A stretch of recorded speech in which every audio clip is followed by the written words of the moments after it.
Eh bien bonjour chers étudiants et bienvenue dans ces exercices donc sur les molécules organiques. Et nous allons commencer tout de suite avec la structure électronique. Donc la question est la suivante.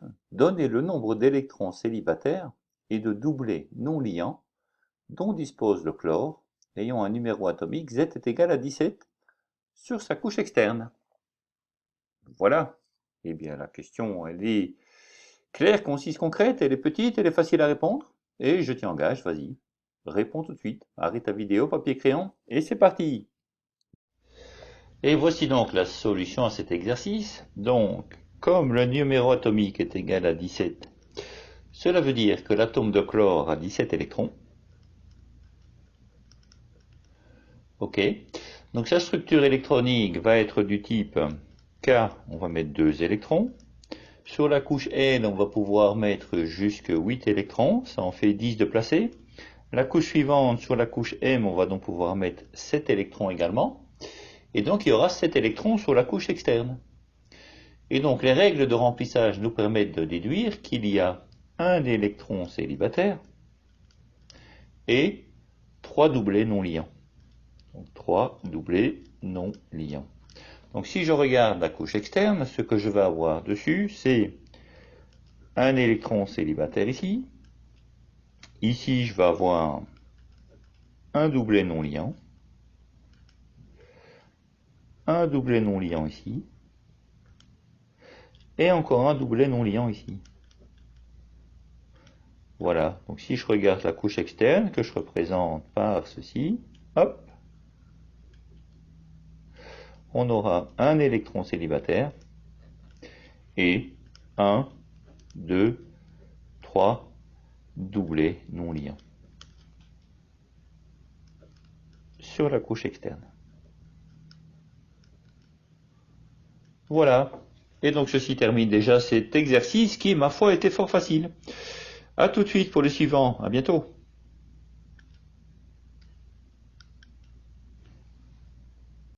Alors, dans ce deuxième exercice, on veut déterminer la géométrie de molécules simples, c'est-à-dire la géométrie des molécules suivantes, CH4, NH3, H2CO et CO2. Voilà, il faut juste déterminer la géométrie. Eh bien, c'est à vous. Allez, feu, partez. Allons-y pour la correction de cet exercice 2. Donc, ce que nous avons pour l'atome de carbone dans le CH4, c'est 4 doublés liants. 4 doublés liants, donc nous avons là une géométrie tétraédrique. Ok. Si je regarde maintenant autour de l'azote dans le NH3, il y a également 4 doublés, mais 3 sont des doublés liants, tandis qu'un est non liant. Mais qui dit 4 doublés dit également géométrie tétraédrique. Enfin, si je regarde l'H2CO, eh bien autour de l'atome de carbone, je vais avoir un double doublé liant avec l'oxygène, et puis deux doublés liants avec les hydrogènes. Donc ce que je vais avoir, c'est un doublé liant, d'accord, avec l'oxygène, et deux doublés liants avec les hydrogènes. Et donc dans ce cas-là, ce que je vais avoir, c'est une géométrie trigonale plane. Enfin, si je considère le dernier, le CO2, eh bien je vais avoir deux doublés liants avec l'oxygène. Et donc dans ce cas-ci, j'ai une géométrie linéaire. Voilà. Et donc ceci termine cet exercice qui était d'une simplicité de premier ordre. À bientôt. On se voit tout de suite pour le troisième exercice. Alors dans ce troisième exercice, on va jouer avec les isomères. Et on demande de donner tous les isomères de formule brute C3H8O. Voilà, à vos papiers crayons, c'est parti. Et bien voilà, pour l'exercice 3, je vous ai représenté les trois isomères ici. Donc, d'un côté, nous avons un alcool primaire, où le OH, le groupement OH du propanol, est en bout de chaîne. Puis nous avons en B une petite modification de celui-là, où l'alcool, la fonction alcool vient se mettre sur le carbone du milieu, d'accord? Ce sera un propane 2-ol, ok? Et puis le troisième groupement, ben, il utilise le fait que l'oxygène pouvant accommoder deux doublés liants, peut aussi se mettre dans la chaîne. Voilà. Et ça nous donne donc les trois isomères recherchés. Voilà, voilà. Eh bien, à tout de suite pour le quatrième exercice.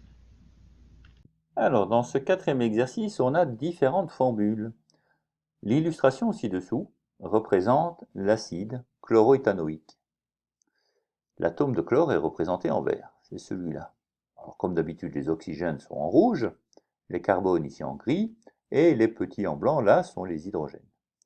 On demande quoi? Eh bien, on demande sa formule brute, ses formules développées et semi-développées, sa représentation de Lewis, la représentation de Cram de l'atome de carbone tétraédrique, et enfin sa formule topologique. Voilà, donc on demande toutes ces formules. Ok? C'est simple? Ça vous semble simple? Eh bien, allez-y alors. Plein feu, on y va. Alors, allons-y pour la correction. Donc, sa formule brute, on y compte. Donc, 2 atomes de carbone, ça fait C2. 2 atomes d'oxygène en rouge, ça fait O2. 3 petits atomes d'hydrogène, ça fait H3. Et un atome de chlore, Cn. Donc, c'est du C2O2 H3Cn. Très bien. Donc, les formules développées et semi-développées, on va les représenter ainsi. Donc, on a un chlore qui est attaché à un carbone qui lui-même est accroché avec 2 hydrogènes. La quatrième liaison de ce carbone est avec un autre carbone qui lui-même forme une liaison avec un groupement OH, fonction alcool, et une double liaison avec un oxygène. Voilà, ça c'est la formule développée. La formule semi-développée, bon, on va voir que les CH sont collés ensemble, c'est-à-dire on va avoir du Cl, CH2, C, OH et double liaison O. Voilà. Alors en 3, on nous demandait la représentation de Lewis. Donc la représentation de Lewis, ça reprend la représentation semi-développée, mais en indiquant les doublés. Donc on va avoir essentiellement la même chose que là, c'est-à-dire Cl, CH2, C, OH, double liaison avec le O, et représentant maintenant les doublés, on a ici autour du Cl 3 doublés non liants, d'accord? Et le septième électron de la couche externe du chlore sert à faire une liaison avec le carbone ici. Voilà. Les hydrogènes, eh bien, il n'y a pas de problème. Dans le COH, on va avoir ici deux doublés non liants de l'oxygène. Ok? Et ici aussi. Alors, à savoir que je ne vous l'ai pas fait de façon la plus propre, d'accord? Parce que la façon la plus propre de faire une représentation de Lewis, c'est sur la forme développée. Donc, ça devrait être plutôt ceci. Cl, C, H, H, C, O, H, double liaison avec le O, où on met les deux doublés non liants ici, où on met les deux doublés non liants là, et les trois doublés non liants du chlore ici. Voilà. Ça, c'est une représentation de Lewis un petit peu plus convenable. Alors, la représentation de Cram. N'oublions pas la représentation de Cram, quatrièmement, c'est celle qui permet de voir dans l'espace. Pour le carbone tétraédrique, c'est-à-dire, c'est celui qui va faire ces quatre liaisons avec, d'une part, le Cl, qui va être dans le plan. On va voir un hydrogène ici qui est en avant du plan. D'accord? On va avoir un COH qui est en arrière du plan. Et enfin, on a ici, dans le plan, avec le Cl, un hydrogène. Voilà. Enfin, la dernière chose qu'on nous demande, cinquièmement, c'est la formule topologique. Donc c'est celle où on indique ni les carbones ni les hydrogènes qui sont dans la chaîne principale. Donc ce qu'on va avoir, c'est ici un CC, O, OH, d'accord, qui de l'autre côté est relié à un CN. Voilà. C'est clair pour tout le monde? Bon, ben, je l'espère. Et puis ça termine en tout cas ce petit exercice. Et l'on se retrouve de suite après pour le cinquième. À tout de suite. Alors, dans ce cinquième exercice, on nous donne des formules topologiques, et il s'agit de donner les formules semi-développées des espèces suivantes. Là, là, là et là.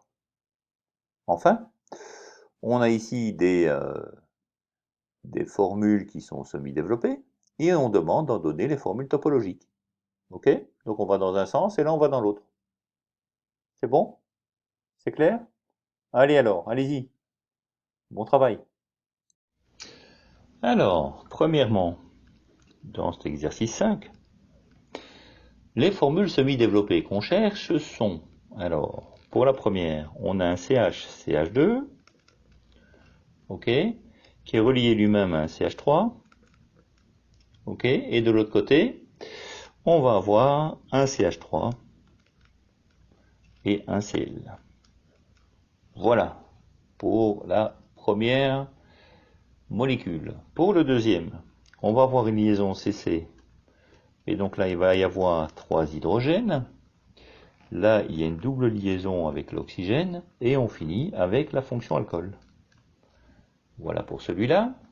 Le suivant, alors, on a 3 carbones en ligne. Les deux extrêmes, bien, ils se relient aussi à 3 hydrogènes. Et celui intérieur se relie à 2 groupements méthyle, CH3, CH3. Voilà. Alors, le dernier, pour le petit cycle, bon, ben, un petit cycle, c'est pas compliqué. On avait ceci. Vous voyez? Alors, partout, comme les carbones vont faire 2 liaisons pour se joindre au voisin, il reste de la place pour 2 hydrogènes. Donc c'est du CH2, CH2, CH2, CH2, CH2 et encore CH2. Voilà les 4 formules semi-développées qui correspondent aux formules topologiques qui étaient données. Alors, dans le petit 2 maintenant, on fait l'exercice inverse. Donc on donne les formules topologiques des formules qui étaient semi-développées. Donc pour le premier, ce qu'on a, c'est 1, 2, 3, 4, 5 carbones. Donc 1, 2, 3, 4, 5. Ok, c'est correct?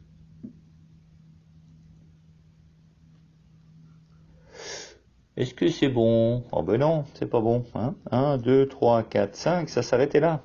Il fallait pas ce morceau-ci. Attention. Boum, boum, boum. Il y en a trop. Voilà. Alors, pour le deuxième, ce qu'on a, c'est grosso modo la même chose, mais il y a des ramifications. D'accord? Donc je vais avoir ceci. Ok? Mais avec un groupement là, un groupement là, un groupement là. Et donc, dans ces deux molécules que je viens de représenter, il n'y a avec des CH. C'est pour ça qu'on ne voit rien du tout, finalement, sur les appellations. Mais rappelez-vous bien que, voilà, à chaque bout de segment, il y a un carbone, et puis il y a le nombre d'hydrogènes autour qu'il faut. Alors, pour le dernier, on a un carbone, deux carbones, reliés avec une fonction alcool. Voilà. Et ça nous donne donc les 3 formules topologiques correspondant aux 3 formules semi-développées qui étaient données. Et ça termine ce petit exercice. A tout de suite pour le 6. Au revoir. Alors, dans cet exercice, on va faire un peu de nomenclature. Nomenclature des alcanes et des alcènes. Donc dans le 1, on veut nommer les composés suivants. 1, 2, 3, 4. Enfin, ensuite, on veut donner la formule topologique des composés suivants. 2,2-diméthylpentane, 2,3-diméthylpentane, 2,2,4-triméthylpentane. En 3, on veut expliquer pourquoi les noms suivants sont faux et donner le nom correct du composé qu'ils sont censés décrire, lorsque cela est possible. Donc c'est du 2-éthylpentane, du 2-diméthylpentane et du 4-méthylhexane. Enfin 4, donner les formules topologiques du Z-pentdeuxène et du E-pentdeuxène. Cinquièmement, nommer les composés suivants en précisant le cas échéant s'il s'agit de l'isomère Z ou de l'isomère E. Voilà, 3 types de molécules. Ok? Eh bien c'est à vous, arrêtez la vidéo et au travail. Alors, dans cet exercice 6, on se rend compte que toutes les molécules dessinées ont 4 carbones dans la chaîne principale. Donc c'est toutes des butanes. Et donc dans le 1, j'ai simplement un méthylbutane. Dans le second, qui va être représenté, j'ai 2 méthyls qui sont accrochés à des positions différentes. Donc c'est un 2, 3. Diméthylbutane.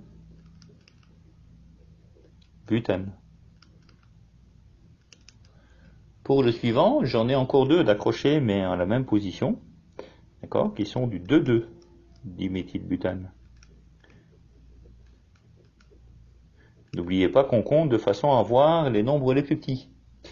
Et enfin, le dernier, il en a 4 d'accrochés, en position 2 et en position 3, donc c'est du 2, 2, 3, 3, tétraméthylbutane.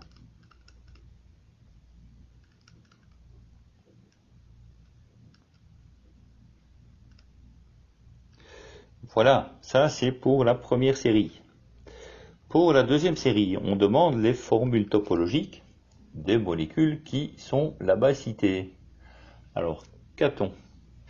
Eh bien, la première formule topologique qu'on a, c'est ceci, clac, hop, hop, hop, d'accord? La deuxième, ça va être ceci,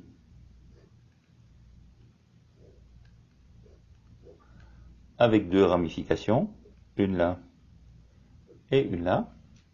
Et enfin, la troisième, ce que j'ai, c'est ceci, ok, avec hop, hop, et encore une ramification ici.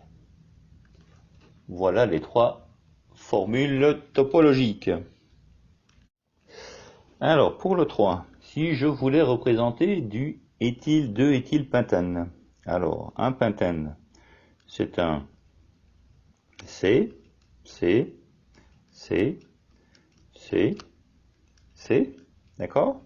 Et en position 2, j'aurai du éthylpentane. Donc, ça veut dire c'est un groupement éthyle, C2H5. Et donc là, je devrais avoir un CH3. Ici, je devrais avoir un CH, un CH2, un CH2 et un CH3. Eh bien, ça peut effectivement pas être un 2-éthylpentane, parce que la chaîne la plus longue n'est pas la chaîne horizontale, mais la chaîne la plus longue serait celle-ci, puisqu'elle comporte 2 carbones, alors que sur le côté, là, il n'y en a qu'un. Donc voilà ce que ce serait. Et qu'est-ce que ce serait ça? Ce serait 1, 2, 3, 4, 5, 6. D'accord? Donc c'est plus un pentane, mais un hexane. Et on a un groupement méthyle en position 3. Donc c'est plutôt un 3-méthyle hexane. Ok? Alors, pour le deuxième, on nous dit un diméthylpentane. Alors, c'est pareil, je commence avec 5, 2, 3, 4, 5. Ok? Et qu'est-ce que j'ai? J'ai un 2 diméthyle. Alors, un 2 diméthyle, déjà, c'est pas possible. Un 2 diméthyle, ça doit être un 2,2 diméthyle. D'accord? Donc, au cas où ça existerait, ce serait un 2,2 diméthyle. Donc on aurait un C là et un C là. D'accord? Voilà. Et donc j'aurai autour du CH3, du CH3, CH3, CH3 au bout. Et ici, il fait déjà ces 4 liaisons. Là, je rajoute 2 H et je rajoute 2 H. Donc la chaîne la plus longue, ben, c'est effectivement soit la centrale, soit celle-ci, soit celle de l'autre. D'accord? Et donc, la dénomination, elle est presque bonne, hein, sauf que, comme on l'a dit, c'est un 2,2 diméthyle pentane. Voilà. Alors, pour le troisième, on a un 4-méthylhexane. Alors, un hexane déjà. Un hexane, c'est 6. 2, 3, 4, 5, 6. CH3 au bout. Alors, c'est un 4. C'est un 4 méthyle, donc je devrais le mettre en position 4. 1, 2, 3, 4. Ici, je devrais mettre un méthyle, comme ceci. Et donc j'aurai autour un CH2, celui-là fait déjà 3 liaisons, donc c'est un CH, CH2. Oui, alors, ça pourrait être ça, sinon que on regarde toujours pour partir du plus petit. Donc si j'ai bien ici un hexane qui est horizontal, le méthyle il n'est pas en position 4 en partant de la gauche, mais 3 en partant de la droite. D'accord? Il est ici en position 3. Donc en prenant la chaîne la plus longue ici, en regardant où est le méthyle, il est en position 3 en partant de la droite. Donc c'est un 3-méthylhexane.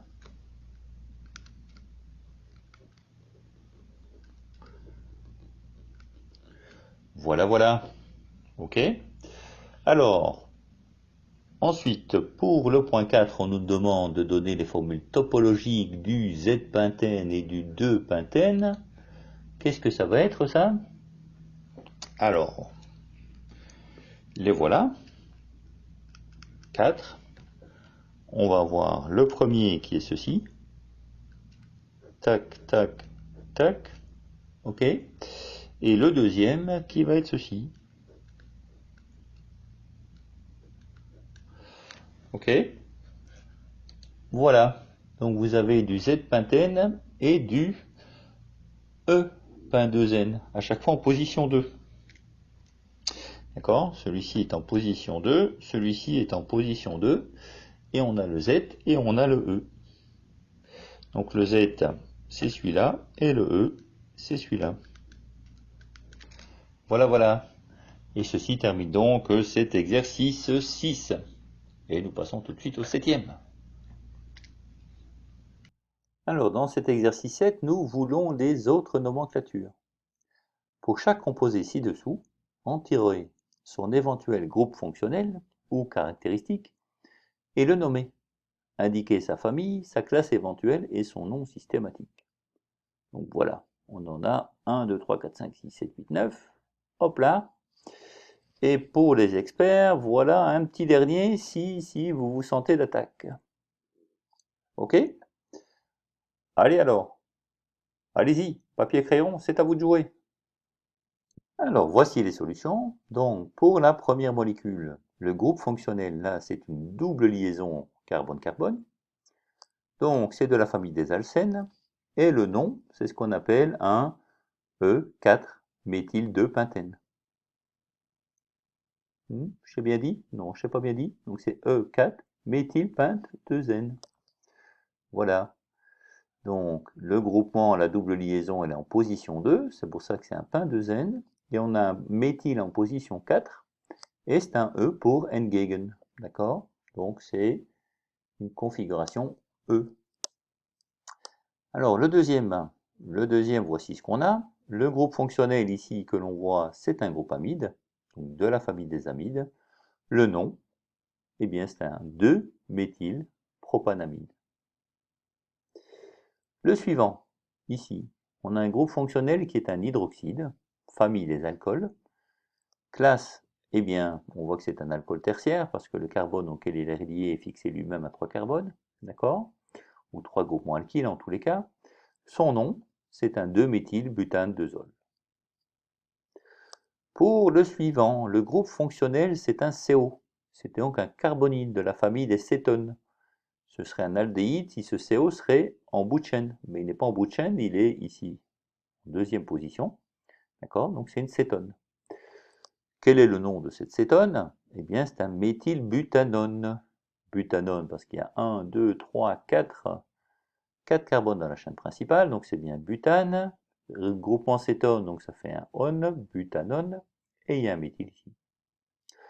Voilà, suivant, celui-là. On a un groupe fonctionnel qui est un groupe amino, famille des amines. C'est une classe tertiaire de nouveau, hein, on voit, un branchement, deux branchements, trois branchements vers des groupements alkyles. Son nom, c'est un NN diéthylpropane 2-amine. Enfin, pour le troisième ici, on a un cycle. Groupe fonctionnel, ben, il n'y en a aucun. C'est de la famille des alcanes et c'est ce qu'on appelle un cyclohexane. Voilà. Le suivant, le groupe fonctionnel que l'on voit ici, c'est un groupement ester. D'accord? La famille des esters, donc. C'est un propanoate d'éthyle. 1, 2, 3 carbones avec le groupe ester, donc c'est le propanoate. d'éthyle, parce qu'il y a 1, 2 carbone. Ok, suivant. On a une double liaison CC ici en bout de chaîne, d'accord? Donc le groupe fonctionnel, c'est une double liaison carbone-carbone. C'est donc de la famille des alcènes. Et il s'appelle comment celui-là? Alors, il y a 1, 2, 1, 2, 1, 2, donc c'est du 3, 3, 4, 4, 5, 5. Hexaméthyle, hexène. Ok, le dernier. Le dernier, on reconnaît ici un groupement COOH, donc c'est un carboxyle. Donc il fait partie de la famille des acides carboxyliques et c'est ce qu'on appelle un acide 2-éthylpentanoïque. Voilà. Alors, pour les experts, le petit dernier qui avait été représenté à la page d'avant, hein, cette chose-là, d'accord? Il s'agit d'un amide, comme on peut le voir ici, d'accord? C'est du 2,3-diéthyl-2-méthylpentanamide. À vos souhaits. Oui, oui, à vos souhaits, autant pour moi. Voilà, et donc ça termine cet exercice de nomenclature, hein. J'espère que c'était clair pour vous. Nomenclature avec en même temps donc retrouver les familles, les classes, etc. Voilà. On se retrouve tout de suite pour le 8. À bientôt. Alors, dans cet exercice 8, nous avons un petit exercice de type bac. Donc, c'est la chaptalisation. Alors, premièrement, on va discuter de la fermentation alcoolique du glucose. Document 1. En 1801, Jean-Étoile Chaptal écrit « Le principe sucré existe dans le mou » et en fait un des principaux caractères. Il disparaît dans la fermentation et est remplacé par l'alcool qui caractérise essentiellement le vin. Le sucre mentionné est du glucose, contenu dans le jus de raisin, de formule brute C6H12O6, qui, sous l'action des levures, de la peau du raisin, se transforme en éthanol. Cette réaction, dite fermentation alcoolique, produit également du dioxyde de carbone. Alors, le mou dont on parle là, ça désigne la mixture obtenue après pression du cuisson de fruits ou d'autres produits destinés à la fermentation.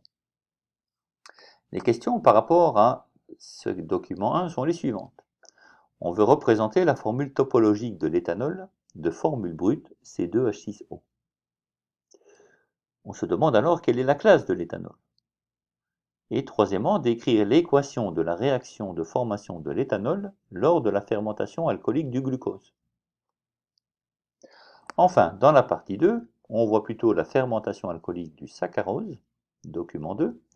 Plus loin, Chaptal précise, comme le but et l'effet de la fermentation spiritueuse se réduisent à produire de l'alcool, en décomposant le principe sucré, il s'ensuit que la formation de l'un est toujours en proportion de la destruction de l'autre. C'est pour cela qu'on augmente à volonté la quantité d'alcool en ajoutant du sucre au mou qui parois en manquait. Cette méthode d'ajout de sucre a gardé son nom, la chaptalisation. Elle est utilisée depuis la fin du XVIIIe siècle. Alors, le sucre utilisé pour la chaptalisation est le saccharose. Deux formules brutes, C12H22O11. L'équation de la réaction de transformation du saccharose en éthanol s'écrit comme ceci. On appelle degré alcoolique d'un vin, degré, le volume V exprimé en millilitres d'éthanol pur présent dans 100 ml de ce vin. Par exemple, lorsque le degré est égal à 7, cela veut dire que dans 100 ml de vin, il y a 7 ml d'éthanol pur. Alors, on s'intéresse à la quantité de saccharose à ajouter pour augmenter le degré alcoolique d'un vin. Les données sont les suivantes. La masse volumique de l'éthanol, ρ, c'est 0,79 g par millilitre. Les masses molaires moléculaires de l'éthanol, c'est 46 g par mol. Du saccharose, c'est 342 g par mol. Et du glucose, c'est 180 g par mol. Question? En considérant la fermentation alcoolique à partir du saccharose comme une réaction totale, quelle est la relation liant la quantité de matière de saccharose initiale, notée N-saccharose, à la quantité de matière finale d'éthanol obtenue, notée N-éthanol? Deuxièmement, montrer que la quantité de matière d'éthanol correspondant à l'augmentation d'une unité de degré alcoolique d'un litre de vin est égale à 1,7 fois 10 moins 1 mol. En déduire la masse théorique du saccharose correspondantes. Voilà, donc c'est un exercice un peu plus long, un peu plus complet. Il est néanmoins tout à fait faisable. Donc si vous voulez revoir un petit peu les parties d'avant, ben, baladez-vous dans la vidéo, hein, faites un petit retour en arrière, un petit retour en avant pour bien tout voir, pour avoir accès aux documents et à toutes les données. Et puis voilà, répondez à la question, hein, dans un temps raisonnable. Et on se voit après pour la solution. À tout à l'heure, travaillez bien. Alors, voici les réponses à cette question. Donc, première question, représenter la formule topologique de l'éthanol, de formule brute C2H6O. Eh bien, elle est représentée ici, voilà, en 1,1. Vous avez simplement carbone-carbone, avec les hydrogènes autour, reliés à un OH. Donc voilà la formule topologique. Question 2. Quelle est la classe de l'éthanol? Eh bien, on le voit. La fonction alcool, elle est reliée à un carbone qui est juste relié à un autre groupement méthyle. D'accord? Donc c'est un alcool primaire. Troisièmement, on demande d'écrire l'équation de la réaction de la fermentation de l'éthanol. D'accord? L'équation de réaction, de formation de l'éthanol lors de la fermentation alcoolique du glucose. Eh bien, cette équation, elle est comme ceci. Donc on va avoir une molécule de C6H12O6, qui est le glucose, d'accord, qui va nous donner deux molécules d'éthanol, c'est-à-dire 2C2H6O, plus du CO2, puisqu'on nous dit dans le texte que on produit également du dioxyde de carbone. Et donc, comme le nombre d'atomes que nous avons à gauche doit être égal au nombre d'atomes que nous avons à droite, les bonnes proportions doivent être conservées, eh bien, voilà, un C6H12O6 doit donner 2C2H6O plus 2CO2. Voilà pour la partie 1. Alors, qu'en est-il de la partie 2? Où là, on va s'intéresser à la saccharose. Que nous demande-t-on? Donc, on nous demande, en considérant la fermentation alcoolique à partir du saccharose comme une réaction totale, quelle est la relation liant la quantité de matière de saccharose initiale, notée N-saccharose, à la quantité de matière finale d'éthanol obtenue, N-éthanol? Alors, ce qu'on a, c'est que 1 mole de saccharose donne 4 moles d'éthanol. De 1. Ok? 1 mole de saccharose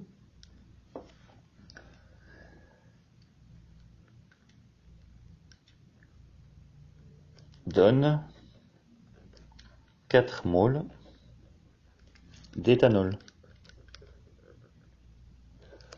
Ok? Donc, ce qu'on va avoir, c'est que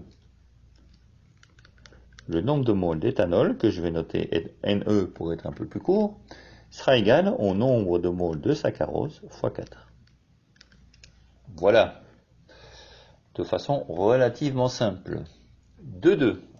Montrer alors que la quantité de matière d'éthanol correspond à l'augmentation d'une unité du degré alcoolique d'un litre de vin est égale à 1,7 fois 10 moins 1 mol.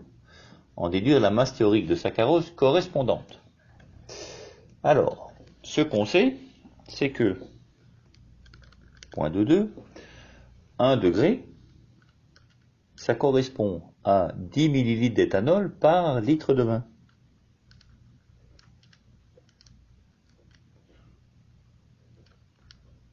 Ça, c'est la définition du degré. Ok. Ça veut donc dire que la masse en question, la masse qui nous intéresse, M, sera égale à 10 fois 0,79. Ce qui fera 7,9 grammes. Ceci étant, puisque la masse, d'accord, c'est quoi la masse? C'est le volume fois la masse volumique. Et donc, pour 10 millilitres, sachant que la masse volumique était 0,79, eh bien, on aura une masse de 7,9 grammes. Donc, 1 degré d'alcool, ça correspondra à 7,9 grammes. Ce qui donne donc une quantité de matière N qui est égale à la masse sur la masse molaire, qui sera égale à 7,9, c'est la masse qu'on vient de calculer, divisé par la masse molaire qui, en calculant, donne 46. Et si je fais 7,9 divisé par 46, ça me donne 0,17 mol. Voilà. Cela représente donc un nombre de moles de saccharose NS qui est égal à 0,17 divisé par 4. OK? Soit une masse de saccharose qui sera égale cette fois-ci au nombre de moles de saccharose que je viens de trouver fois la masse molaire du saccharose, ce qui fera, alors le nombre de moles de saccharose c'est 0,17 divisé par 4, ça fait 0,043. Et la masse molaire du saccharose, si on la calcule bien, ça nous fait 342, ce qui fait au total 14,7 grammes.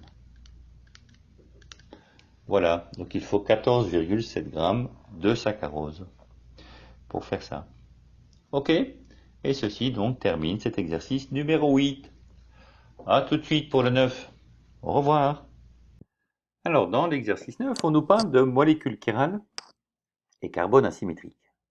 Donc, identifier les molécules ayant un ou plusieurs carbones asymétriques sont-elles chirales? Et on va regarder ça dans tout ce panel de molécules. Nous avons la sérine, la glycine, l'acide aspartique, la leucine, et voilà les petites autres qui nous intéressent. OK? Voilà, donc la question est bien posée. C'est à vous d'y répondre. Allez-y, go go go, et à plus tard pour la solution. On la fera ensemble. Voilà, donc analysons les différentes molécules. Donc pour la sérine, le carbone qu'il y a ici fait deux liaisons, un avec l'OH, un avec un carbone voisin, et puis il fait deux liaisons avec de l'hydrogène. Donc il ne fait pas des liaisons avec quatre arrangements différents. D'accord? Donc il ne peut pas être chiral, il ne peut pas être un carbone asymétrique. Le deuxième qui est là, ici, fait effectivement une liaison avec du NH2, une liaison avec le groupement ici en haut, une liaison en bas et une liaison avec l'hydrogène. Donc lui, effectivement, fait une liaison avec quatre groupements différents. Donc c'est un carbone asymétrique, on va lui mettre une petite étoile. Voilà. Le carbone qui est là au-dessus, lui, fait déjà une double liaison avec l'oxygène, donc il ne fera pas quatre liaisons avec des groupements différents, donc ne peut pas être asymétrique non plus. Donc dans la sérine, le seul carbone asymétrique est ce C avec la petite étoile. Pour la glycine, le carbone qui est là, fait deux liaisons que l'on voit, donc fait deux autres liaisons avec de l'hydrogène. Donc il faut deux liaisons avec de l'hydrogène, les quatre groupements ne sont pas différents, donc il ne peut pas être asymétrique. Et le carbone qui est ici au-dessus ne peut pas être asymétrique non plus, parce qu'il fait déjà une double liaison avec l'oxygène. Ok, donc pas de carbone asymétrique pour la glycine. Si je vais pour l'acide aspartique, les carbones, alors j'ai un carbone ici, qui fait de nouveau une double liaison avec l'oxygène, donc ne peut pas être asymétrique. J'ai le carbone là, qui va faire donc deux liaisons qui sont indiquées, et deux avec les hydrogènes voisins, donc n'est pas asymétrique non plus. Le carbone qui est là plus haut, lui, est un carbone asymétrique, puisqu'il fait ici une liaison avec un NH2, une liaison avec le groupement d'au-dessus, avec celui d'en dessous et avec un H. Donc il fait des liaisons avec quatre groupements différents. Donc ce carbone est asymétrique. Je lui mets une étoile. Le carbone d'en haut, de nouveau, fait déjà une double liaison avec l'oxygène, donc ne peut pas être asymétrique. Passons alors à la leucine. La leucine, les carbones ici en bout font des liaisons avec trois hydrogènes. Ils ne peuvent pas être asymétriques, donc ni celui-là ni celui-là.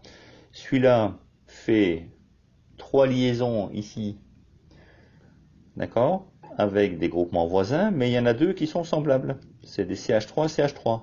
Donc il fait des liaisons avec deux groupements semblables, ne peut pas être asymétrique. Le carbone juste plus haut ici fait une liaison avec du NH2, une liaison avec le groupement d'au-dessus et d'en dessous, plus une liaison avec l'hydrogène. Donc là, les quatre liaisons sont avec quatre groupes différents. Donc c'est un carbone chiral, enfin un carbone asymétrique, pardon.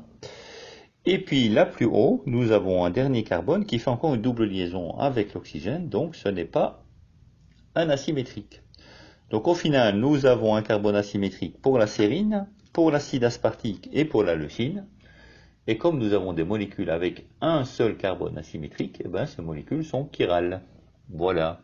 Le problème se poserait de savoir si c'est chiral toujours, s'il y en a plus d'un carbone asymétrique. Mais dans ce cas-ci, la question ne se pose pas, il n'y en a qu'un.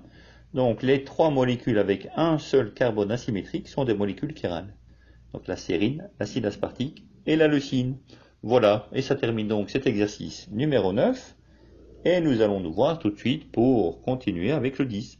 À bientôt. Alors, dans cet exercice 10, on a la partie d'un exercice de type bac sur la composition d'un vin. Donc, la teneur maximale en dioxyde de soufre d'un vin est imposée par une réglementation européenne. Celle-ci précise également la notion d'acidité totale en lien avec la présence d'acide tartrique dans le vin. J'ai repris les extraits qui nous intéressent ici, donc le document 2, l'acide tartrique. L'acide tartrique est l'acide majoritaire dans le vin. Parmi les acides faibles que peut contenir le vin, on trouve également deux gaz dissous dans l'eau, dont la présence contribue à apporter de l'acidité au vin, le dioxyde de soufre et le dioxyde de carbone. L'acide tartrique a joué un rôle important dans la découverte de la chiralité chimique. Louis Pasteur a poursuivi cette recherche en 1847 en étudiant la morphologie des cristaux de tartrate doubles de sodium et d'ammonium. L'acide tartrique naturel est chiral, ce qui signifie qu'il est constitué de molécules dont l'image dans un miroir ne lui est pas superposable. La représentation de Cram de la molécule d'acide tartrique est ici. Les questions sont les suivantes. Écrire la formule semi-développée de la molécule d'acide tartrique, puis identifier dans cette formule les groupes fonctionnels présents. Enfin, recopier la représentation de Cram de l'acide tartrique naturel, puis en justifiant, repérer le ou les carbones asymétriques présents s'ils existent. Voilà. Bon, petite question, hein. Je vous assure que par rapport à la grosse question de bac qui était là, c'est petit. Petit et facile. Et c'est à vous d'y répondre. À tout de suite. Alors, la formule semi-développée. Donc pour l'exercice 10, la formule semi-développée de l'acide tartrique, que c'est celle-ci. Donc on a C, CH, CH, C, qui est un groupement ici OH. De l'autre côté, là, j'ai un OH également. Ici aussi. Et sur le côté gauche, j'ai encore un COOH. Pas mal de choses. D'accord? Donc, qu'est-ce que c'est que tout ça?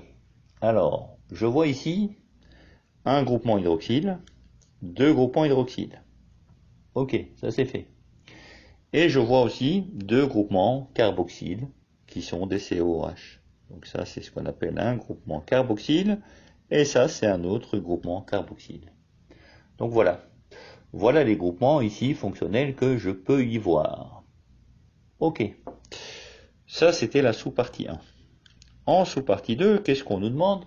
On nous demande de refaire la représentation de Cram de cette molécule d'acide tartrique et d'indiquer les carbones asymétriques et si la molécule est chirale ou pas. D'accord? Alors, on a donc CC qui est relié à H qui est en dessous. Voilà. Un groupement OH qui est en avant du plan. Et enfin, dans le plan, on a un carboxyle, COOH. Et de l'autre côté, ben, nous avons la même chose. Nous avons un COOH. En avant du plan, nous avons un H. Voilà. Et en arrière par là-bas, nous avons cette fois-ci un OH. Voilà. Alors, y a-t-il les carbones asymétriques? Quels sont-ils? Alors, les carbones asymétriques qu'on peut voir, est-ce que c'est ici? Est-ce que c'est ce carbone-là? Ce carbone est-il un carbone asymétrique? Eh bien non, ce carbone n'est pas asymétrique puisque c'est un COOH, donc il fait déjà une double liaison avec un oxygène. Donc celui-là non plus ne pourra pas être un carbone asymétrique. Donc comme seul possible carbone asymétrique restant, il nous reste ceci, là et là.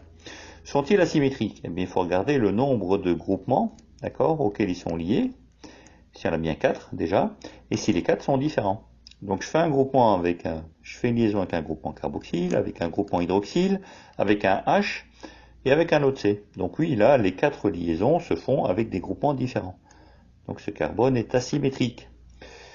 Pareil pour l'autre. Ici, je fais bien un groupement avec un H, avec un OH, donc avec un hydroxyle, avec un carboxyle, et avec le groupement carbone qui est à gauche. Donc voilà, les deux carbones de la chaîne là sont des carbones asymétriques. Voilà, bon, on a répondu. Hein. Les carbones asymétriques qui sont tétrahydriques et reliés à 4 groupes différents sont les deux carbones qui sont en représentation ici de Cram, sont les deux carbones centraux. Voilà, voilà. Et ceci termine déjà cet exercice 10. À bientôt! Et voilà, voilà, nous arrivons déjà à l'exercice 11 avec l'arôme de vanille. Donc la vanille est le fruit d'une orchidée grimpante, le vanillé, qui a besoin d'un climat tropical chaud et humide pour se développer. On la cultive à Madagascar, à Tahiti et à La Réunion en Amérique du Sud. Elle est utilisée dans de nombreux domaines, comme par exemple la parfumerie, l'industrie agroalimentaire, en tant qu'intermédiaire de synthèse dans l'industrie pharmaceutique. La composition de la gousse de vanille est très riche en arômes, dont le principal est la vanilline. Du fait de son coût d'extraction élevé, on lui préfère souvent aujourd'hui la vanilline de synthèse, ou encore l'éthylvanilline, qui a un pouvoir aromatisant 2 à 4 fois plus grand. À propos de la molécule de vanilline, 1.1. La molécule de vanilline possède-t-elle un carbone asymétrique? Justifiez la réponse. 1.2. La molécule de vanilline possède plusieurs groupes caractéristiques. Après avoir recopié la formule de la molécule sur votre copie, entourez et nommez 2 d'entre eux. 1.3. Indiquez en justifiant brièvement si les propositions suivantes sont vraies ou fausses. Proposition A. Les molécules de vanilline et d'éthylvanilline sont isomères. Proposition B. Les molécules de vanilline et d'éthylvanilline sont chirales. Voilà. Eh bien, voici donc la molécule de vanilline, elle est là. La molécule d'éthylvanilline, elle est ici. Et ça, c'est tel qu'on la trouve dans la nature. À Madagascar, à Tahiti, La Réunion ou en Amérique du Sud. Voilà, ben vous avez tout. Vous avez l'énoncé, vous avez les questions, vous avez tout ce qu'il faut pour pouvoir répondre. C'est à vous de jouer. Papier, crayon, arrêtez la vidéo, zoom et répondez. Alors, voici déjà la réponse à la question 1.1. Donc, la vanilline ne possède aucun carbone asymétrique, car le seul carbone tétrahydrique qu'elle possède, la vanilline, elle est ici. Le seul carbone tétrahydrique est ici, et il est lié à 3 hydrogènes. Aucun autre carbone n'est tétrahydrique. D'accord? Aucun autre carbone n'est tétrahydrique parce qu'il est impliqué dans au moins une double liaison. Voilà, voilà. Ça, c'est pour le petit 1.1. Continuons donc avec 1.2 et 1.3. Alors donc, pour ce 1.2, j'ai recopié ici la formule de la vanilline. D'accord? Alors, quels sont les groupes caractéristiques? Eh bien, on en voit un ici qu'on connaît bien, qui est très caractéristique, qui est un groupe hydroxyle. En voilà déjà un. Un deuxième, oh, ben on voit ici un groupement CO, là. Donc ça, c'est ce qu'on appelle un groupement carbonyle. Voilà, donc ça, c'est la réponse à la question 1.2. Question 1.3, que nous votons encore? Question 1.3, indiquez en justifiant brièvement si les propositions suivantes sont vraies ou fausses. Alors, les molécules de vanilline et d'éthylvanilline sont isomères. Alors, la réponse est non. Non, car elles n'ont pas la même formule brute. D'accord? Si vous regardez bien la molécule d'éthylvanilline, eh bien, elle a un groupement en plus. Hein? Si vous regardez le branchement à l'oxygène, à la place d'avoir simplement un CH3, vous avez un CH2CH3. Donc ça n'est pas du tout la même formule brute. Donc elles ne peuvent pas être isomères. Alors proposition B, les molécules de vanilline et d'éthylvanilline sont chirales. Eh bien la réponse sera non également, car elles n'ont pas de carbone asymétrique. Si elles n'ont pas de carbone asymétrique, comme on a répondu en 1.1, elles ne peuvent pas être chirales. Donc les réponses à A et B sont toutes les deux non. D'accord?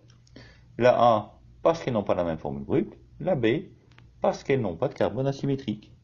Et voilà.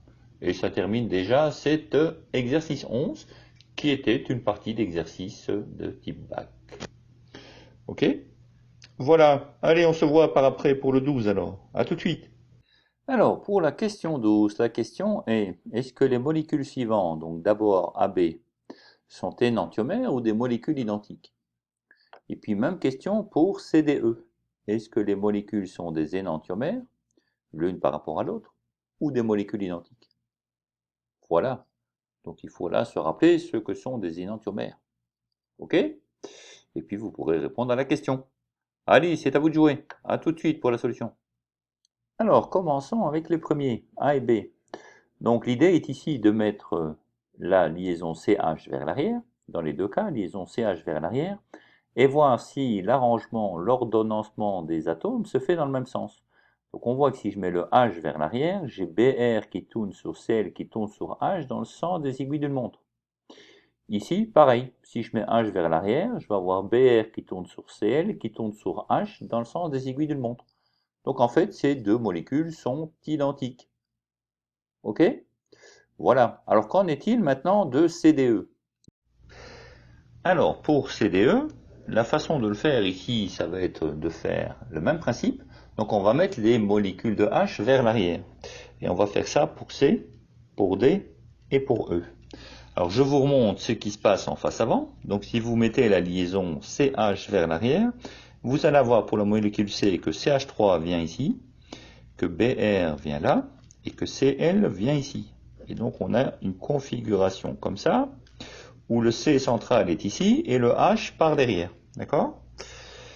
Pour la molécule qui est en D, si je fais pareil, si je mets la liaison CH vers l'arrière, j'ai le brome qui est ici, j'ai le CH3 qui est là, et j'ai le Cl qui est ici au-dessus.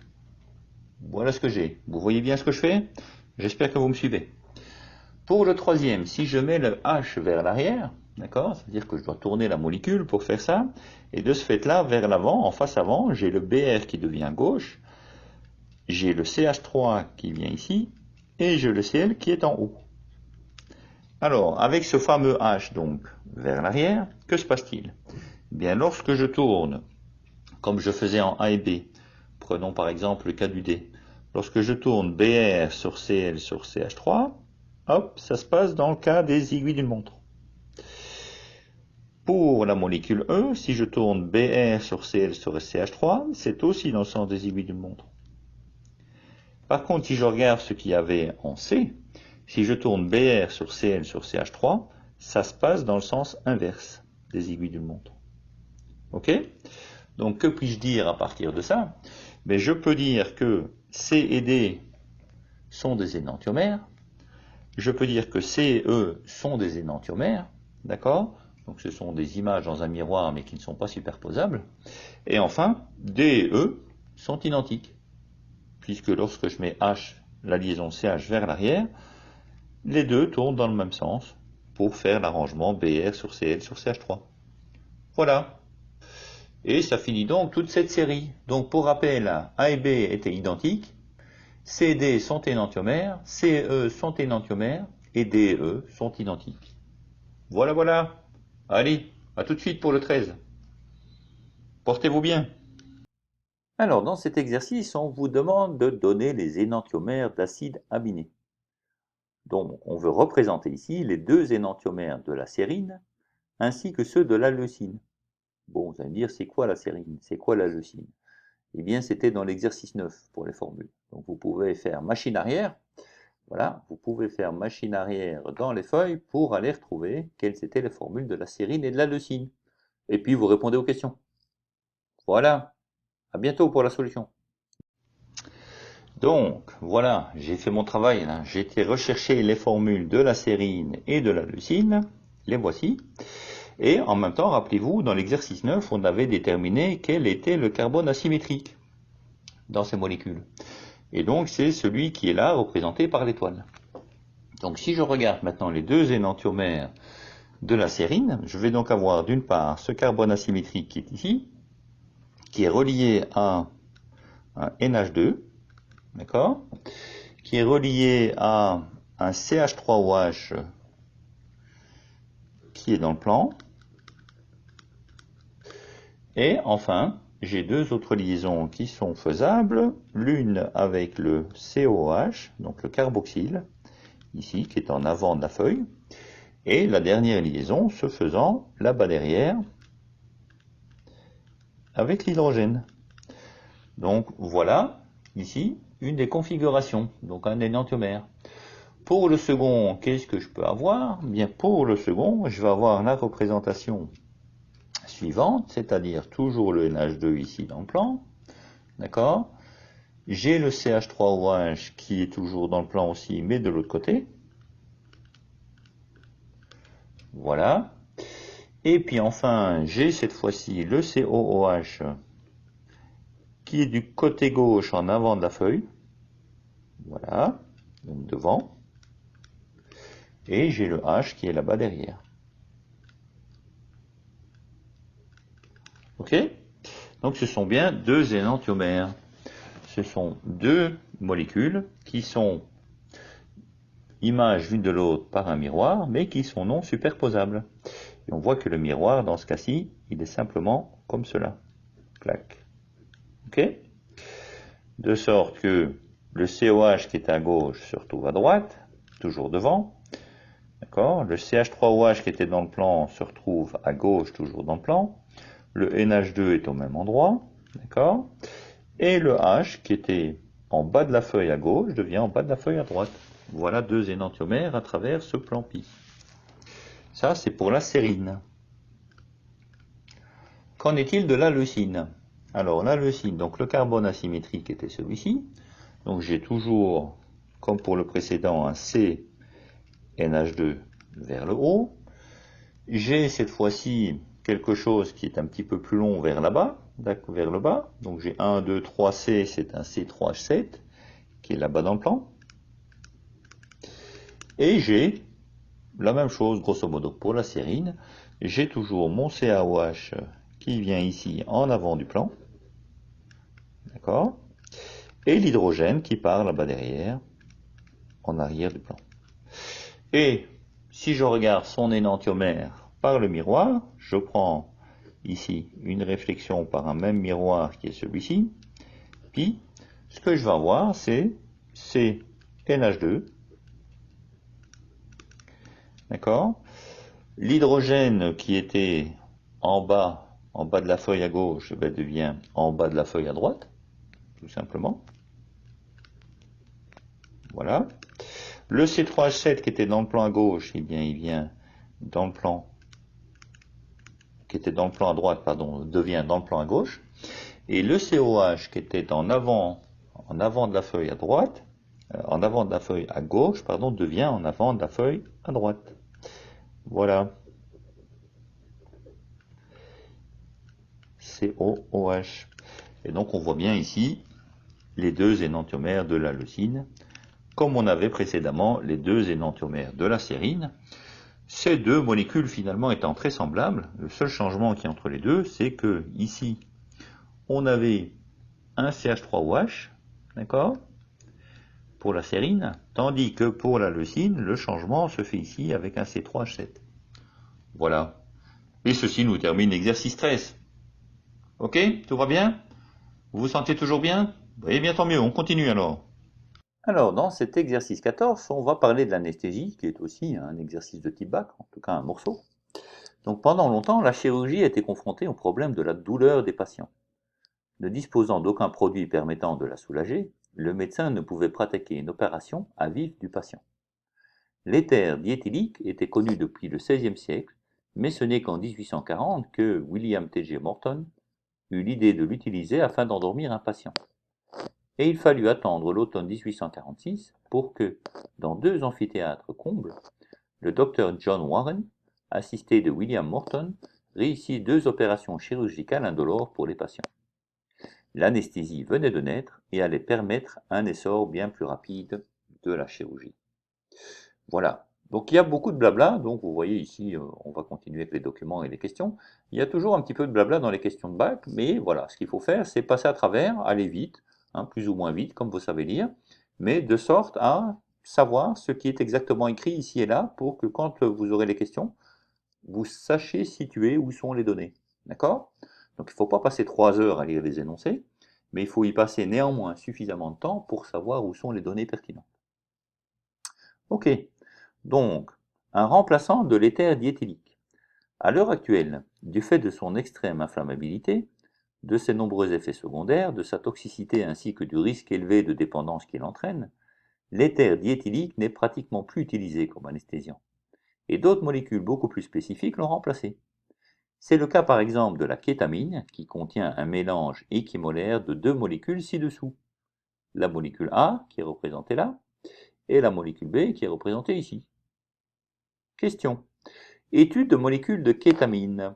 1. Reproduire la formule topologique de la molécule A, celle-là. Entourer et identifier les groupes caractéristiques présents dans cette molécule. Bon, ça a l'air OK. 2. Quelle est la différence entre les molécules A et B? À vous de me le dire. 2. Utilisation médicale de la kétamine. Du fait de son action rapide, la kétamine est principalement utilisée en médecine d'urgence. Elle est le plus souvent administrée via une injection intraveineuse unique, avec une dose de l'ordre de 2 mg par kilo de corps humain, et sa demi-vie d'élimination est de 2 à 4 heures. La question est la suivante. Par analogie avec le temps de demi-réaction défini en cinétique chimique, proposez une définition du terme demi-vie d'élimination donné dans le texte. Voilà. Bon, c'est un bien long texte pour finalement répondre à des questions très simples, je vous l'accorde, mais voilà, il fallait quand même passer à travers pour savoir où étaient les informations nécessaires. Et bien c'est à vous de répondre. Papier et crayon, vous arrêtez la vidéo, et c'est parti, écrivez-moi tout ça.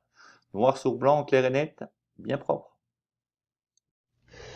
Donc la solution, la voici, j'ai recopié la formule topologique de la molécule A, et ce qu'elle a, c'est comme groupe caractéristique, elle a un groupe caractéristique ici, NH qui est un amino, d'accord? Et il y a un groupe caractéristique ici, qui est un carbonyle. Donc voilà ce que j'ai. Un carbonyle ici, et ici, un amino. Voilà. Alors, la question 2. Quelle est la différence entre les molécules A et B? Eh bien, si vous regardez bien la molécule A, j'ai un carbone asymétrique ici. Hein, je vous l'ai représenté par une étoile. Pour la molécule B, le carbone asymétrique est situé au même endroit, d'accord? Mais la configuration de ce carbone asymétrique n'est pas la même. Si vous regardez bien pour la molécule A qui est ici, d'accord? Le carbone asymétrique est tel que, toute chose étant égale, le groupement amine part vers l'arrière de la feuille ou vers l'arrière de l'écran. Tandis que pour la molécule B, regardez bien, à la place d'avoir les pointillés, vous avez le triangle noir qui montre que le groupement amine part vers l'avant de l'écran. Ok? Donc la configuration du carbone asymétrique de la molécule A et de la molécule B sont différents. Donc ce sont des énantiomères. De la même façon, on voit que le cycle aromatique de gauche est plus élevé que le cycle de droite, d'accord, pour la molécule A, puisque c'est un trait noir plein qui les relie, tandis que le cycle aromatique de gauche est plus bas que le cycle de droite dans la molécule B, puisqu'on a là des traits pointillés, d'accord? Donc ça montre bien que la configuration du carbone asymétrique, là, est changée, est différente. Et donc ce sont des énantiomères. Voilà. Alors, par la suite, donc par analogie avec le temps de demi-réaction défini en cinétique chimique, proposez une définition en termes de demi-vie d'élimination. Eh bien, si je me réfère effectivement à ce qu'on avait vu en cinétique chimique, je pourrais dire qu'une demi-vie d'élimination, c'est un temps, d'accord, au bout duquel l'organisme a éliminé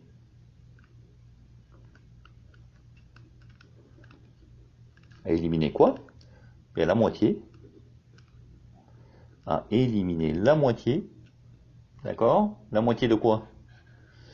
La moitié de la dose qu'on avait donnée, d'accord? Donc la moitié de la dose de la molécule. Voilà. Et donc, ça termine cet exercice. Donc l'exercice 14 sur l'anesthésie est fini. Et nous passons au 15. À tout de suite. Alors, dans cet exercice, nous allons parler des dangers de l'alcool. Donc, c'est encore une partie d'un exercice de type bac. OK? Et nous allons voir la partie 2 de cet exercice, qui est le mécanisme de métabolisation des alcools. Donc, après étude de la structure de ces molécules, nous allons étudier le mécanisme biochimique expliquant leur transformation dans l'organisme. La métabolisation des alcools implique leur oxydation en composés carbonylés. Dans les systèmes biologiques, l'éthanol est transformé en éthanal grâce à un oxydant noté NAD degrés. La réaction est catalysée par un enzyme appelé l'alcool déshydrogénase. En substituant un atome d'hydrogène par un atome de deutérium D, on peut mettre en évidence le rôle énantiosélectif de cette enzyme. En soumettant les deux énantiomères du 1-deutérioéthanol à l'action de l'enzyme, on a pu établir que l'oxydation biochimique était stéréospécifique. Le NAD arrachant uniquement l'hydrogène marqué ci-dessous par une pointe de flèche noire. Ici, là. Clac, clac. D'accord? Donc voici les réactions qui ont lieu. D désigne l'isotope 2 de l'hydrogène, c'est-à-dire du H2, qu'on appelle aussi du deutérium. Alors, les questions, les voici. Quel est le nom de la représentation chimique utilisée dans le mécanisme ci-dessus pour l'alcool? 2.2. Que représentent les traits pointillés et les traits épais? Oh là là, c'est compliqué tout ça. 2.3. En vous basant sur cette représentation, développez complètement la molécule d'éthanol en faisant apparaître toutes les liaisons. 2.4. Quelle particularité stéréochimique possède le carbone porteur du deutérium dans la molécule de deutérioéthanol? Comment nomme-t-on ce type de molécule? 2.5. L'éthanal obtenu par oxydation se présente-t-il sous la forme d'un mélange d'énantiomères? Justifié. Enfin, 2.6. La dégradation de l'alcool dans l'organisme est une réaction catalysée. Donnez la définition d'un catalyseur. Quel type de catalyse est présenté ici? Voilà, voilà. Eh bien, vous avez le tout. Vous avez l'énoncé, les questions. C'est à vous de répondre maintenant. Allez, bon travail. À plus tard pour la solution. Revenez me voir quand vous avez fini. Donc, allons-y pour la solution. Donc, c'est l'exercice 15. Hop. Je termine celui-ci plus haut. Quel est le nom de la représentation chimique utilisée dans le mécanisme ci-dessus? Bon, ben c'est facile ça. Hein, il est évident que la représentation qui est utilisée là, c'est une représentation de Cram. D'accord? Donc je le note, mais vous m'avez bien compris, c'est 2 Cram. Voilà. Alors, 2.2. Que représentent les traits pointillés et les traits épais? Bon, alors, bon ça je ne vais pas l'écrire en long et en large, hein, je vais juste vous donner la solution, c'est quand même très facile. Donc les traits pointillés et les traits pleins. En bref, qu'est-ce que c'est? Oui? Ah oui, vous connaissez, hein? Les traits pointillés, c'est les liaisons en arrière du plan de la feuille, ou en arrière de l'écran. Et les traits épais, c'est les liaisons en avant du plan de la feuille, ou en avant de l'écran. Donc trait pointillé en arrière, trait plein en avant. En avant de quoi? De la feuille ou de l'écran. Ok. Alors, la question 2.3, que nous veut-on? En 2.3, on nous veut, en tenant compte de la représentation, donc de Cram, de développer complètement la molécule d'éthanol en faisant apparaître toutes les liaisons. Bon, de l'éthanol, c'est quoi? C'est du CH3CH2OH. Donc je vais avoir un carbone qui est lié à un autre carbone. Ceci va se faire là dans le plan. Donc je peux faire le COH de cette façon-ci. D'accord? De l'autre côté, on aura le CH, tout ça est en planaire. Et puis après, pour les H manquants, ben là, je vais jouer effectivement en avant du plan avec le trait plein et en arrière du plan avec le trait pointillé. Voilà, un CH3. Et de l'autre côté, je vais avoir un CH2OH. Donc j'aurai de nouveau ici un H en avant du plan et un H en arrière du plan. Voilà, CH3, CH2OH, ça c'est l'éthanol en représentation de grammes. Ok. Alors, question de 4. Quelle particularité stéréochimique possède le carbone porteur du deutérium dans la molécule de deutérioéthanol? Comment nomme-t-on ce type de molécule? Eh bien, il s'agit d'un carbone asymétrique, car il est lié à 4 groupements différents. Voilà, donc l'atome porteur de deutérium, là-bas, c'est un carbone asymétrique. Lié à 4 groupements différents, géométrie tétraédrique, tout va bien. La molécule est donc chirale, car elle possède un seul carbone asymétrique. Ok? Voilà, j'ai répondu là. J'espère que c'est clair. Continuons. L'éthanal obtenu par oxydation se présente-t-il sous la forme d'un mélange d'énantiomères justifié? Eh bien non, car au cours du processus d'oxydation, le carbone asymétrique forme une double liaison, d'accord? Et donc ne peut plus être asymétrique. Donc ce ne sera plus des énantiomères, d'accord? Puisqu'il n'y aurait plus de carbone asymétrique. Voilà, ça c'est la réponse de 5. Continuons avec le 2,6. Qu'est-ce qu'on nous veut là? La dégradation de l'alcool dans l'organisme est une réaction catalysée. Donnez la définition d'un catalyseur. Quel type de catalyse est présenté ici? Alors, qu'est-ce qu'un catalyseur?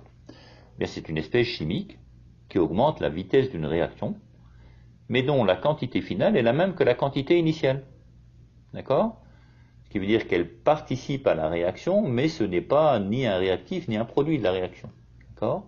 C'est juste une espèce qui participe, qui permet d'aller plus vite. Voilà. Alors, quel type de catalyse est présenté ici? Bon, on a vu qu'il y avait des enzymes impliquées. Donc, c'est une catalyse enzymatique. Voilà. Et donc, ceci termine cet exercice 15. À bientôt pour la suite, et en particulier pour l'exercice 16. Alors, dans cette question, on nous demande si les molécules qui sont représentées ici, 1, 2, 3, 4, sont des énantiomères, des diastéréoisomères, ou s'ils sont identiques. Voilà. Bon, ben écoutez, la question est ouverte. C'est à vous d'y répondre. Bon amusement, à tout de suite. Alors, allons-y par étapes successives. Si je prends le 1 et le 2, ce sont des diastéréoisomères, car la configuration d'un seul carbone asymétrique a changé. C'est celui-là. D'accord? Lorsque je suis passé du 1 à 2, vous voyez, le H et le CH3 sont interchangés. Ce qui veut dire que si je mettais le H derrière et que je regardais comment les groupements tournaient les uns par rapport aux autres, ça changeait de l'un à l'autre, parce que les deux éléments-là ont permuté. Ok, donc ce sont des diastéréoisomères. Si je considère le 1 et le 3, eh bien dans ce cas-là, ce sont des énantiomères, car la configuration de deux carbones asymétriques a changé. D'accord? Ces deux-là ont changé ici et là, mais les deux d'en dessous également. D'accord? Comme 2 et 2 ont changé, ce sont des énantiomères. Ils sont, ceux-là, symétriques dans un miroir. Celui-là et celui-là. Ok, le 1 et le 4, celui-ci et celui-là. Qu'est-ce qui se passe? Ils sont diastéréoisomères, car la configuration d'un seul carbone asymétrique a changé. Quel est le carbone asymétrique qui a changé? Vous le voyez? Ouais, c'est celui-là. Ici, vous avez que le H et le CH3 ont changé. Si vous tournez la molécule, vous la mettez dans cette situation, vous voyez que le H, d'accord, vous le tournez ici sur un axe qui est perpendiculaire à la feuille, vous voyez que le H est apparu vers le bas alors qu'il aurait dû être vers le haut, et inversement pour le CH3. Donc il y a un carbone, le carbone asymétrique là, qui a changé. Ok. Si je regarde à partir du 2 maintenant, le 2 et le 3, qu'est-ce qui se passe? Le 2 et le 3, il y a ces deux éléments qui ont été intervertis. D'accord? Donc ce sont des diastéréoisomères, puisque un seul carbone asymétrique a changé. Si je regarde le 2 et le 4, qu'est-ce qui a changé là? Eh bien rien en fait. Les molécules sont identiques. Comment voit-on ça? Vous regardez de nouveau ici ce qui se passe lorsque vous mettez un axe qui est perpendiculaire à l'écran, vous faites tourner la molécule, ici, autour de cet axe, mettons l'axe ici entre les deux carbones là, et faites tourner la molécule d'un demi-tour. Vous allez voir qu'elle se met exactement comme ça. D'accord? Donc ce sont des molécules identiques. Enfin, il nous reste le 3 et le 4. Alors le 3 et le 4, qu'est-ce qui s'est passé entre eux? Eh bien, ce sont des diastéréoisomères, car un seul carbone asymétrique a changé de nouveau. Quel est le carbone asymétrique qui a changé? C'est celui-ci, d'accord? Puisqu'il y a eu ici changement entre le CH3 et le H. Il y en a un qui est venu devant et l'autre derrière, alors que c'était l'inverse avant. D'accord? Voilà. Donc pour rappel, 1 et 2 sont diastéréoisomères, 1 et 3 sont énantiomères, 1 et 4 sont diastéréoisomères, 2 et 3 sont diastéréoisomères, 2 et 4 sont identiques, et 3 et 4 sont diastéréoisomères. Voilà, voilà. Et ça termine cet exercice 16. À tout de suite pour la suite. Alors, dans cet exercice 17, nous retrouvons un exercice de type BAC, ça nous manquait, d'accord, qui part de la synthèse de l'ibuprofène. L'ibuprofène est la substance active de nombreux médicaments de la classe des anti-inflammatoires non stéroïdiens. Cet anti-inflammatoire est aussi un analgésique, antidouleur et un antipyrétique, lutte contre la fièvre. On l'utilise par exemple pour soulager l'arthrite, les maux de tête ou encore les courbatures. Dans les années 1960, les laboratoires Boots développent l'ibuprofène de formule brute C13H18O2 et proposent une voie de synthèse en 6 étapes. Dans les années 1990, la société BHC met au point un procédé reposant sur les principes de la chimie verte, une chimie qui réduit la pollution à la source, et qui est plus respectueuse de l'environnement. La nouvelle voie de synthèse, beaucoup plus efficace que la voie traditionnelle, ne met en jeu que 3 étapes. Ainsi, la quantité du sous-produit est considérablement réduite. De plus, l'unique sous-produit formé est valorisé. Les sources de ce document sont là. Nous avons ici deux molécules que l'on appelle la molécule R et la molécule S. D'accord? On nous dit encore que la molécule d'ibuprofène possède donc deux stéréoisomères, ces fameux R et S. Représentez là donc. Et les questions sont les suivantes. Quel est le nom du groupe caractéristique oxygéné que comporte l'ibuprofène? Quelle est la fonction chimique correspondante? 2. Quel qualificatif utilise-t-on pour désigner l'atome de carbone noté 2 sur les représentations ci-dessus? 3. Les molécules R et S sont-elles identiques? Énantiomères ou diastéréoisomères? Justifié. Voilà, voilà. Bon, eh bien c'est à vous. Allez, foncez. Et on se voit juste après pour la solution. Eh bien voici la solution.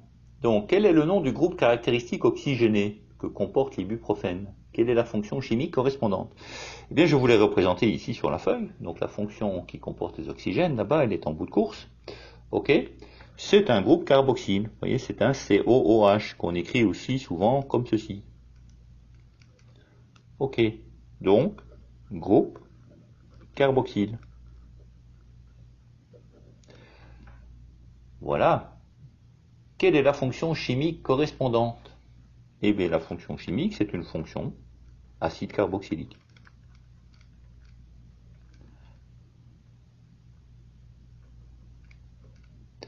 Voilà, voilà. Ça, c'était le 1-1 dans cet exercice 17.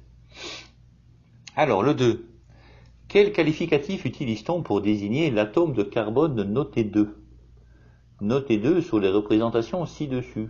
Alors, qu'est-ce qu'on a? Ben, cet atome de carbone noté 2, il est relié d'une part à un CH3, d'autre part à un H, d'autre part à un COOH, et enfin à un gros morceau de molécule.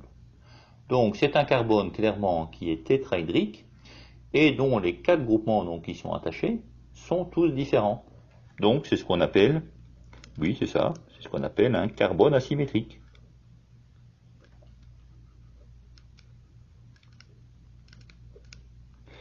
Voilà pour le 1-2. Alors, le 3, qu'est-ce qu'il nous dit? Les molécules R et S sont-elles identiques, énantiomères ou diastéréoisomères? Justifié. Alors, si on regarde ces deux molécules, d'accord, ce qu'on se rend compte, effectivement, c'est que le carbone en position 2, d'accord, n'a pas la même configuration. Dans un cas, si vous mettez le H vers l'arrière, il y a le gros paquet de la molécule qui tourne sur le COH puis sur le CH3 dans le sens inverse des aiguilles d'une montre. Ça, c'est le R. Et si vous regardez le 2, d'accord, vous regardez la grosse molécule qui tourne sur le COH et puis sur le CH3, ça se fait dans le sens des aiguilles d'une montre. Donc dans un cas, ça se tourne sens inverse, dans l'autre cas, ça tourne dans le sens direct, d'accord. Donc les deux carbones sont asymétriques mais de configuration différente, et donc, puisqu'elles sont différentes et imagent l'une de l'autre dans un miroir, ce sont des énantiomères. Voilà, les deux molécules sont des énantiomères. Ok? Vous avez bien tout suivi? Ah, mais si vous n'avez pas bien tout suivi, vous faites marche arrière, hein. Vous me réécoutez une deuxième fois. Voilà, allez, à bientôt pour l'exercice 18.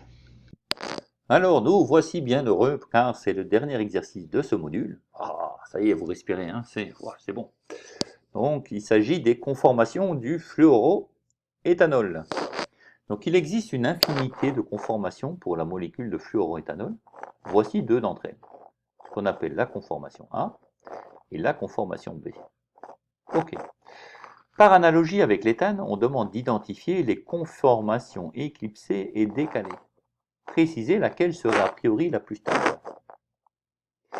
Deuxièmement, dans la conformation B, une liaison hydrogène se forme entre l'atome d'hydrogène du groupe hydroxyle et l'atome de fluor. Expérimentalement, il apparaît que cette conformation est la plus stable. Expliquez ce résultat.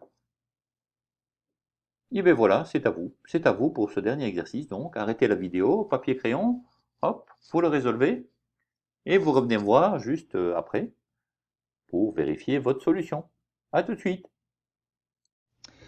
Alors, allons-y pour la correction. Donc, je vais ici pour bien visualiser ça. On va redessiner les molécules. Donc, j'ai là carbone-carbone. J'ai un fluor qui est là-bas en bas. Ok. J'ai un hydrogène qui est en avant de l'écran. Le voilà en très plein.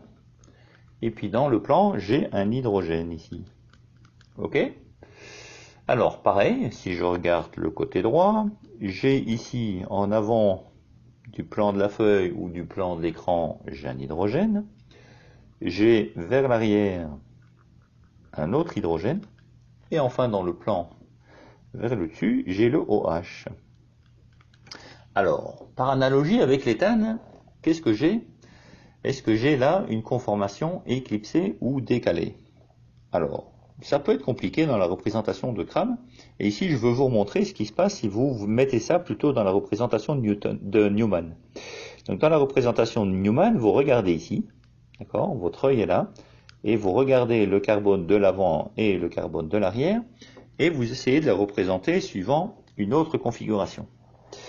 Donc vers l'avant, ce que vous voyez, c'est que au-dessus, à gauche et à droite, en regardant du côté gauche, là-bas, vous allez voir C, et là-bas, vous allez avoir le F et le H. D'accord? Quand vous regardez du côté ainsi, le F est à gauche et le trait plein est à droite. Et en dessous, vous avez le H. Donc voilà ce que vous avez devant. Et puis derrière, qu'avez-vous? Derrière, ce que vous avez, c'est donc le cercle. D'accord? On représente le cercle. C'est ce qui se passe derrière. Avec au-dessus, vous avez le OH. Sur le côté gauche, lorsque vous regardez de la gauche, vous avez un hydrogène. Et de l'autre côté, vous avez un hydrogène également. D'accord? Ça, c'est la représentation de la conformation A.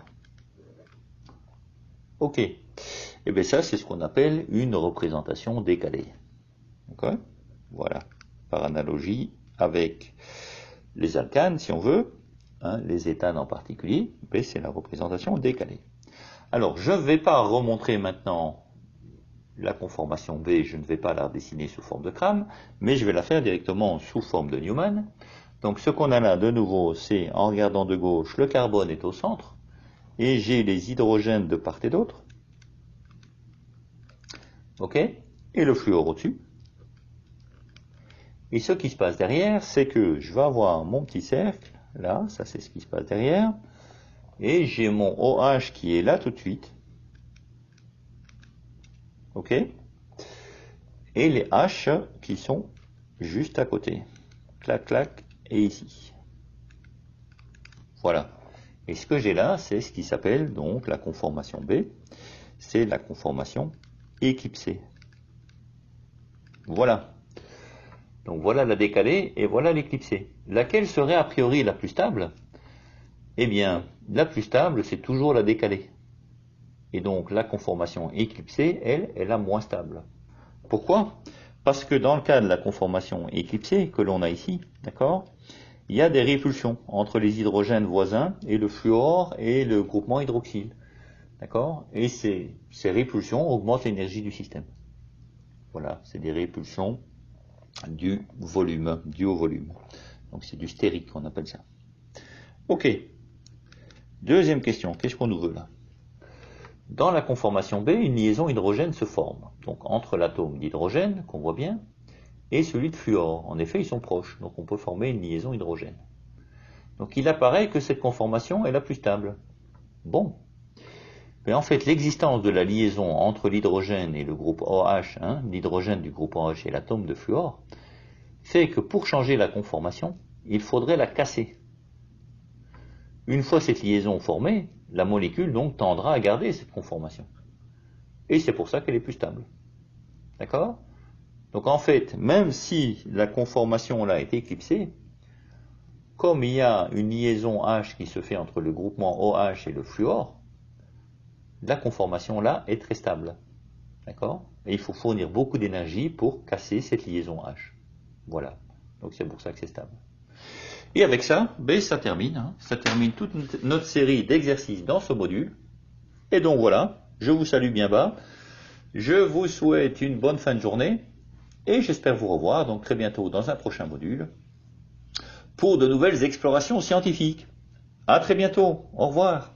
Amusez-vous bien d'ici là.